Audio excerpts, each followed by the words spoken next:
17 বছর পর অলমোস্ট 18 বছর পর উনি বাংলার মাটিতে পা দিয়েছেন। পা দিয়েই প্রথমে উনি জনগণের কাছে গিয়েছেন, যেটা একটা নেতা, যেটা নেতার যে যোগ্য নেতার যোগ্য কাজ, সেটাই কিন্তু উনি করেছেন। ওনার যে দেশপ্রেম, ওনার যে দেশের প্রতি মমতা, সেটা আপনার এই এয়ারপোর্ট থেকেই কিন্তু উনি শুরু করেছেন। উনি দেশের মাটিকে হাতে নিয়ে, উনি দেশের মাটি ছুঁয়ে উনি দেখেছেন যে দেশের মাটির যে স্বাদ, এই স্বাদটা উনি পেয়ে গিয়েছিলেন। সেই স্বাদটা উনি কিন্তু প্রথমেই গ্রহণ করেছেন। তারপরে উনি ওনার মাকে দেখতে গিয়েছেন।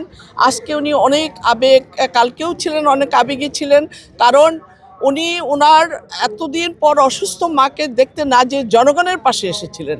আগে জনগণের সাথে উনি কথা বলেছেন, তারপরে জনগণকে দেখা করে তাদের সঙ্গে করে তারপরে মাকে দেখতে গিয়েছেন। আজকে উনি বাবার কবরে আসবেন। 18 বছর পর আমরা আল্লাহর কাছে লাখ লাখ শুকুর জানাই যে উনি 18 বছর পর বাংলার মাটিতে আসতে পেরেছেন।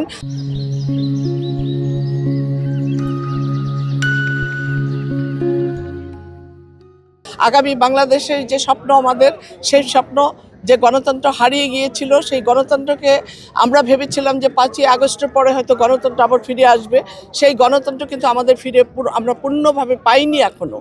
কিন্তু আমি মনে করি যে আমাদের নেতা এসেছে, এখন আমাদের একটা সুন্দর একটা গণতন্ত্র বাংলাদেশ, গণতান্ত্রিক একটা বাংলাদেশ আমরা পাবো। আমরা ভোটের অধিকার ফিরে পেয়েছি।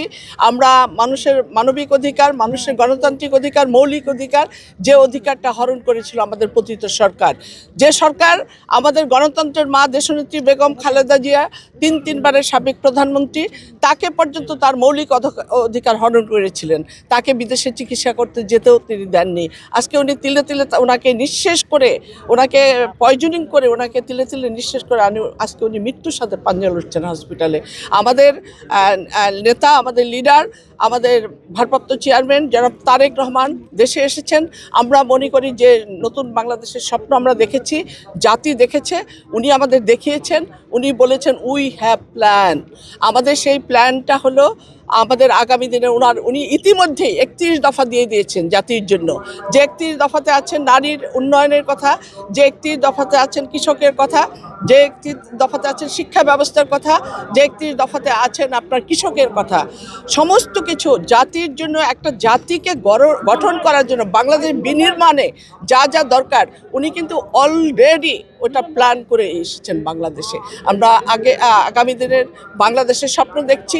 উনি যে বাংলাদেশের স্বপ্ন আমাদের দেখাচ্ছেন এবং বলছেন সবার আগে বাংলাদেশ, আমরা মনে করি সবার আগে বাংলাদেশ।